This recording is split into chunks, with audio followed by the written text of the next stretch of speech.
आज पुलवामा हमले की चौथी वर्षी है। आज पूरा देश जो है शहीदों को याद कर रहा है। भारतीय जनता पार्टी के अध्यक्ष रविंद्र रैना की कहने के बावजूद भी लोगों को जो नोटिस जो है उनको आ रहे हैं, तसल्ली उनकी वैसे की वैसे पड़ी रहेगी। गृह मंत्री ने कहा है कि चुनावों के बाद ही राज्य का दर्जा दिया जाएगा।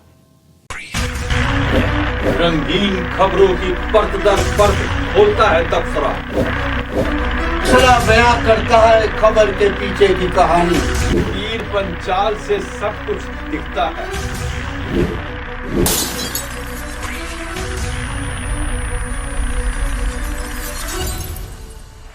नमस्कार, तबसरा आज दोपहर तक में एक बार फिर आपका स्वागत है और मैं हूं दर्शपाल गुप्ता और मेरे साथ हैं वरिष्ठ पत्रकार सतीश वर्मा जी। सतीश जी, तो सबसे पहले हम बात करते हैं आज पुलवामा शहीदों की। आज के दिन वहाँ पे जिस तरह से हमारे जवान शहीद हुए थे और उसका बदला पाकिस्तान के साथ लिया भी था, आज पूरा देश जो है, एक बहुत अच्छी बात है कि जम्मू के अंदर में देश तो पूरा याद कर रहा है, लेकिन जम्मू के अंदर में यह सतीश जी बता दूँ सब दर्शकों को कि वैलेंटाइन डे मना रहे हैं। स्टूडेंट्स यूनिवर्सिटी में और बहुत सी संस्थाएँ जो हैं वो शहीदों को याद कर रही हैं, उनको नमन कर रही हैं और यही कह रही हैं कि वैलेंटाइन डे हम नहीं मनाएंगे, ये हमारा नहीं है। ये पहली बार हुआ है, इतना जज्बा जो आया है और पूरा देश भी उनको याद कर रहा है। नहीं, बिल्कुल आप ठीक कह रहे हैं। देखिए, वो इतना दर्दनाक हादसा था कि आदमी के रोंगटे खड़े हो जाएं। जिस प्रकार की वो घटना जो हुई उस दिन, उसने पूरे मुल्क को उस दिन स्तब्ध कर दिया था।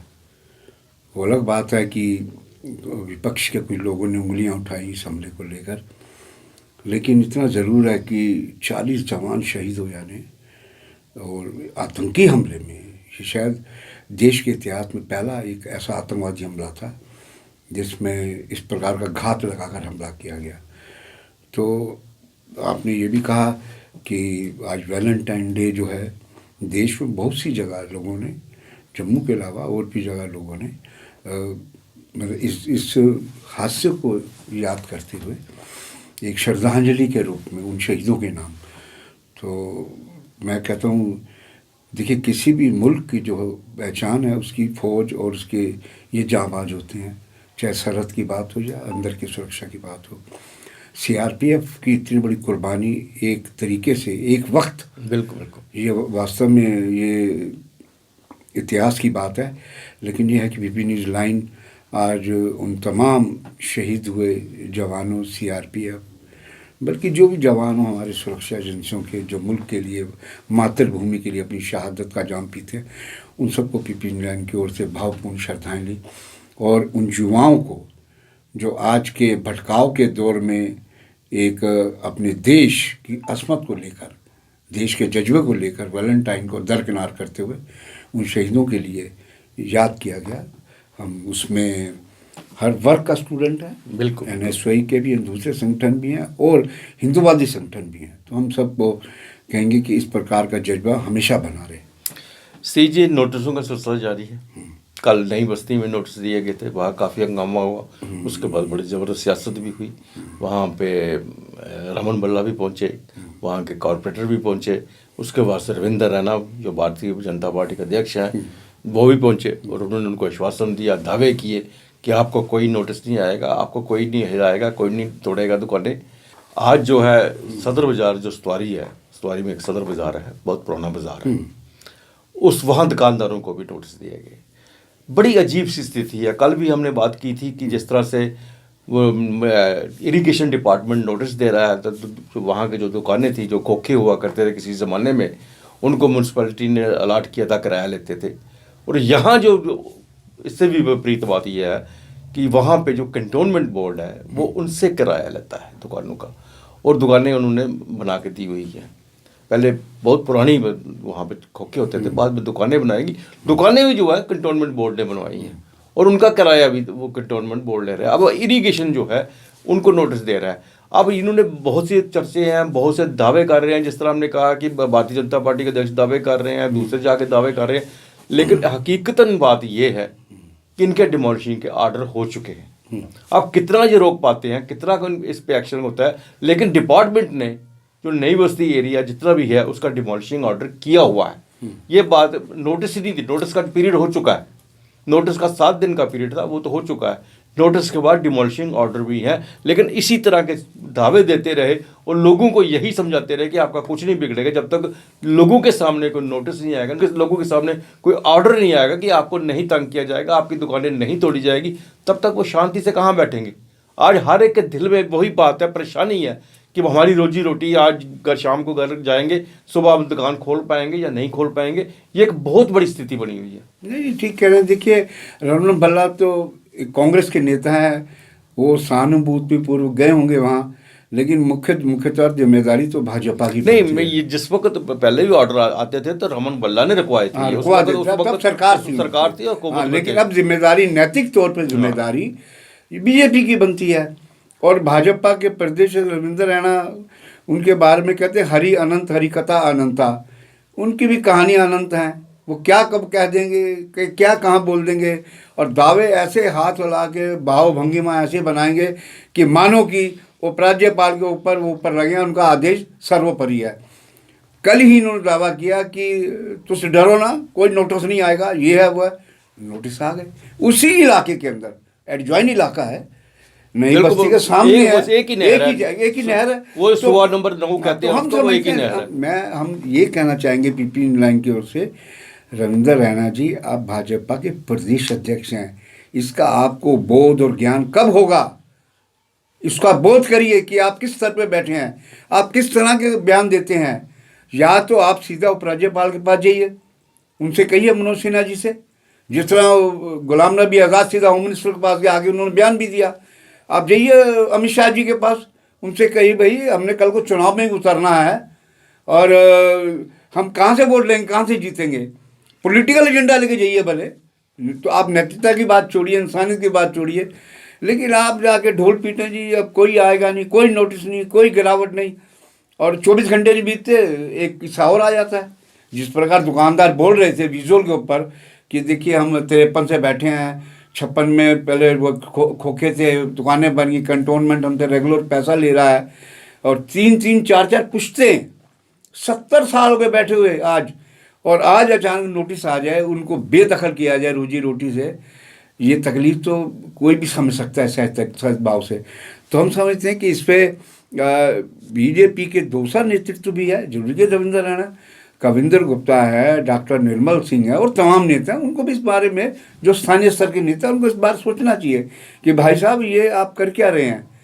जम्मू के लोगों ने झोलियाँ भर के आपको वोट दिए, पीले चुनाव में झोलियाँ भर के। एक नया इतिहास रचा कि 2014 के विधानसभा चुनाव में आपको 25 विधानसभा सीटें मिली। ऐसा जम्मू के जुड़े इतिहास में कभी नहीं हुआ। भाई वही सोच लीजिए, और आप कह रहे हैं 50+, ऐसे 50+ कैसे ले लेंगे? अगर ये बुलडोजर और ये जेसीबी और नोटिस, मकान गिराओ, दुकान गिराओ, ये काम चलता रहा तो आप कहाँ से 50+ सीटें ले जाएंगे? तो आप सियासी तौर पे भी, अगर सियासी चश्मे से भी देखें, आपको इस गरीब पे, अच्छा बड़े माफिया का जिक्र होता है, लेकिन उधर पीला पंजा कुंगट काट के रुक जाता है।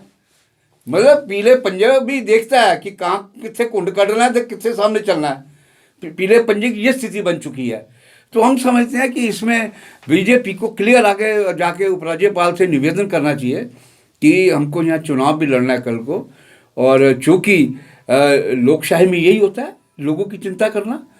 तो अब देखते हैं कि ये जो आज नोटिस, उस पर रविंद्र रैना क्या रिएक्ट करते हैं। पर उस सबसे बड़ी बात है इरिगेशन डिपार्टमेंट की बात है। उस इरिगेशन डिपार्टमेंट से वो जो सदर बाजार है वो नहर के बाहर है जी, उसके एरिया में नहीं आता जी। इससे पहले भी आपको मैं एक और बड़ी अच्छी बात बता देता हूँ कि जो लास्ट मोड़ गांधीनगर से लेके नई बस्ती रामपुरा के बीच में जो नाला है वो शास्त्री नगर के आखिर तक जाता है, ठीक, इन्होंने वो भी नहर बना दी थी।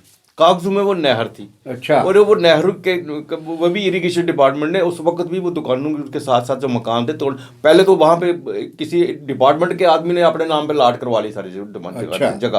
फिर उसके बाद जो खत्म हुआ केस चला कुल, उसके बाद उसको छोड़नी पड़ा।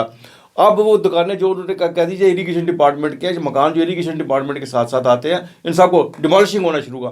तो उस वक्त रमन भल्ला मिनिस्टर था, रेवेन्यू मिनिस्टर था, तो उसने जाके रुकवाई, और बाद में वो जगह जो है शायद हाउसिंग बोर्ड में जो जेडीए में शामिल की गई है, वो जो कुछ एरिया है वो नहर से निकाला नहीं, रमन और भल्ला ने नहर काम सबसे किया। बड़ी बात है, हमें भी वहां रहते हुए देखते हुए 65 से देख रहे हैं, और उससे पहले पुराने जो थे जी। उनने भी कहा कि हमने कभी नहर देखी ही नहीं, यहाँ पे नहर कभी थी ही नहीं, वहाँ इरिगेशन पे। ने जबरदस्ती बना दी इरिगेशन ने नहर बना दी कागजों में और खड़ी कर दी। कागजों में खड़ी की हुई है, और वहां पे लोग तोड़फोड़ कर रहे हैं। और अब भी ये स्थिति बनी हुई है, ये फैक्ट है कि सदर बाजार जो है वो कंटोनमेंट बोर्ड का बनाया हुआ है। बिल्कुल, क्योंकि बिल्कुल। मैं खुद वहां पे दिल्ली में दिल्ली कंटोनमेंट है, वहां भी सदर बाजार है, आर्मी के इलाके में बनाया जाता है ये। जी, मेरा खुद वहां पे एक प्रेस होता था, मेरे पास जी, एक दुकान जी। थी, लेकिन वो उसके साथ इरिगेशन का क्या वास्ता है, कहाँ से वो नोटिस निकाल के ले आए हैं, कहाँ से अंडरग्राउंड नहर निकाल रहे हैं, कोई पता ही नहीं चलता इनका।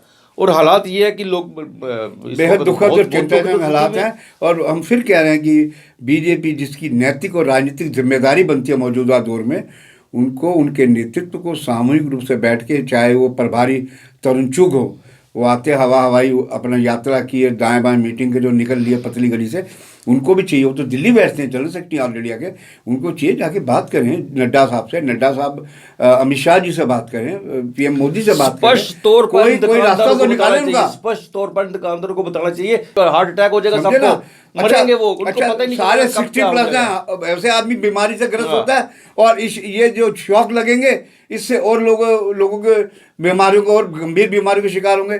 तो हम समझते हैं ये बीजेपी का सबसे ज़्यादा नैतिक जिम्मेदारी है इस विषय को लेकर। कम से कम हम ये नहीं कह रहे कि माफियाओं पर कार्रवाई करिए, हाँ। लेकिन ये जो आप रोजगार दे नहीं सकते, सरकारी नौकरी कम हो रही है, प्राइवेट में गुंजाइश नहीं है, तो जो अपने खुद रोटी कमा रहा है उनको तो कम से कम मत उजाड़ो आप। बिल्कुल बिल्कुल बिल्कुल सही जी। गृह मंत्री अमित शाह ने कहा है कि एक इंटरव्यू में बात कर रहे थे एक टीवी पे कि जम्मू कश्मीर का जो राज्य का दर्जा है वो चुनावों के बाद दिया जाएगा, और चुनाव कब होंगे ये आयोग के ऊपर डिपेंड है। नहीं, देखिए, एक बात तो हम शुरू में ये जरूर कहना चाहेंगे, जिसका जिक्र कल डबल बेंच ने भी किया, जिन्होंने परसिमन को की रिपोर्ट पे मोहर लगाई, कल हमने जिक्र भी किया था।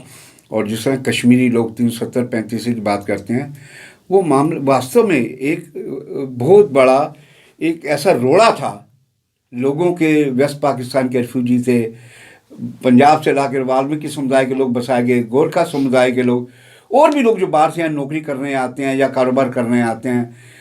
मतलब ऐसा उन्होंने एक फंडा फंसा रखा था कि उनको नागरिकता ही ना मिले और हम अपने तरीके से पूरे प्रदेश को खींचते चले जाएं।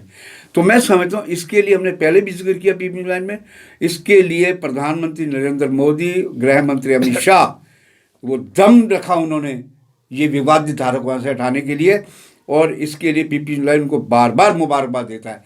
रही बात अब इस विषय को लेकर, इस विषय लोग अब साफ आज कहा अमित शाह ने एक निजी टेलीविजन इंटरव्यू में, उन्होंने कहा कि भाई पहले चुनाव हो जाए, चुनाव आयोग अपनी प्रक्रिया पूरी कर रहा है, उसके बाद हम राज्य का दर्जा देंगे। अब देखना ये है कि अब बॉल जो है वो चुनाव आयोग के पाले में। अब चुनाव आयोग कब ऐलान करता है चुनाव का, वो देखने की बात होगी। तो ये था तबसरा आज दोपहर तक का। बाकी खबरों के लिए आप देखते रहें पीपी न्यूज़ लाइव। नमस्कार। नमस्कार।